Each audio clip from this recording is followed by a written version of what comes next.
लक्षवेध news network, अचूक वेळ अचूक बातमी।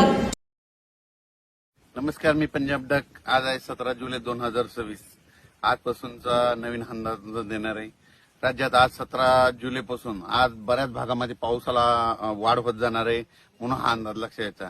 सगळ्यात जास्त आज मध्ये नागपूर जिल्हा, वर्धा जिल्हा, भंडारा, गोंदिया, चंद्रपूर, यवतमाळ, अमरावती, अकोला, बुलढाणा ह्या परिसरामध्ये काय होणार आहे, आज चांगल्या स्वरूपाचा पाऊस आज पडणार आहे, म्हणून हा अंदाज विदर्भातल्या शेतकऱ्यांना लक्षात घ्यायचा।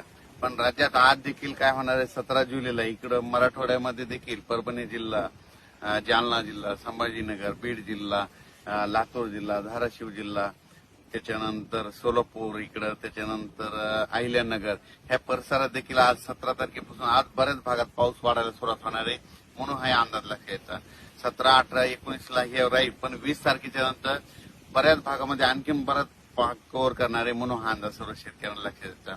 त्याच्यानंतर सांगायचं झालं तर मुंबईकडे देखील काय होणार आहे, आज देखील बऱ्याच भागामध्ये पाऊस सुरू होईल, पण मुंबई, नाशिक आणि कोकणपट्टीकडे मात्र 25 तारखेनंतर मात्र जोराचा मुसळधार पाऊस पडणार आहे, म्हणून हा अंदाज मुंबईकरांनी घ्यायचा। कारण की मुंबईकडे 25 तारखेनंतर मुंबईकडे शेवटच्या आठवड्यात मात्र जोरदार मुसळधार पाऊस पडणार आहे, म्हणून हा अंदाज मुंबई, पुणे, नाशिक, त्र्यंबकेश्वर या शेतकऱ्यांनी अंदाज लक्षात घ्यायचा।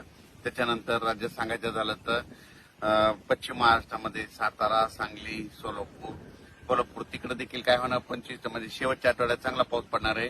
पण आज 17 तारखेपासूनच बऱ्याच भागामध्ये कोल्हापूर जिल्हा, सांगली जिल्हा, सोलापूर जिल्हा, त्याच्यानंतर अहिल्यानगर, पुणे जिल्हा, इकडं बीड जिल्हा, लातूर जिल्हा सगळीकडे बऱ्याच भागामध्ये आज पाऊस वाढायला सुरुवात होणार आहे।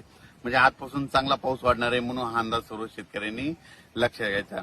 त्याच्यानंतर विदर्भामध्ये तर आज चांगला पाऊस असणारच आहे, पण विदर्भात देखील 20 तारखेच्या नंतर 20 जुलैच्या नंतर आणखीन पावसामध्ये वाढ होणार आहे, म्हणून विदर्भातल्या शेतकऱ्यांनी देखील अंदाज लक्षात घ्यायचा। सांगायचं झालं तर सारांशमध्ये सांगतो की आज 17 तारखेपासून ते 5 ऑगस्ट पर्यंत राज्यात पाऊस असा दररोज वेगवेगळ्या भागात पडतच राहणार आहे, आणि जे संपूर्ण जे शेतकऱ्याचे पीक आहेत त्यांना सगळ्यांना नुकसान ठरणार आहे, म्हणून हा अंदाज लक्षात घ्यायचा।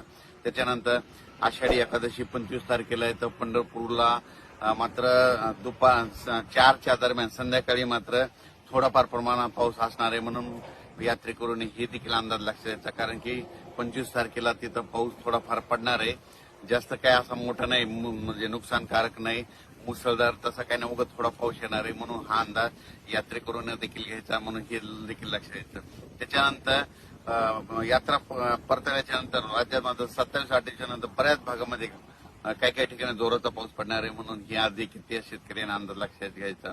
त्याच्यानंतर इकडे जळगाव जिल्हा झालं, धुळे जिल्हा झाला, नंदुरबार जिल्ह्यात देखील काय होणार आहे, आज 17 पासून बऱ्याच भागामध्ये थोडाफार पाऊस वाढणार आहे, पण नंदुरबार जिल्ह्यात मात्र शेवटच्या आठवड्यात एक लो प्रेशर आहे, म्हणजे एक चक्रीवादळ आहे। चक्रीवादळ काय होणार आहे, इकडे 22-23च्या नंतर इकडे नागपूरकडून येते असल्यामुळे नागपूर, इकडे अमरावती, अकोला असं करत करत मध्य प्रदेशकडे जाणार आहे।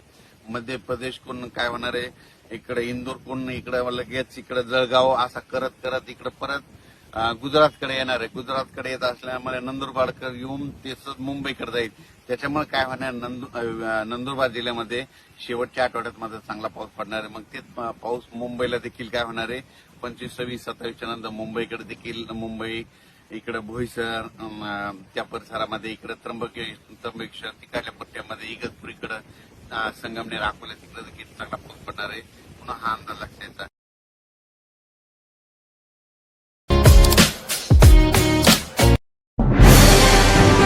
आजच आपल्या लक्षवेध न्यूज नेटवर्क या चॅनलला सबस्क्राईब करा, व्हिडिओला लाईक करा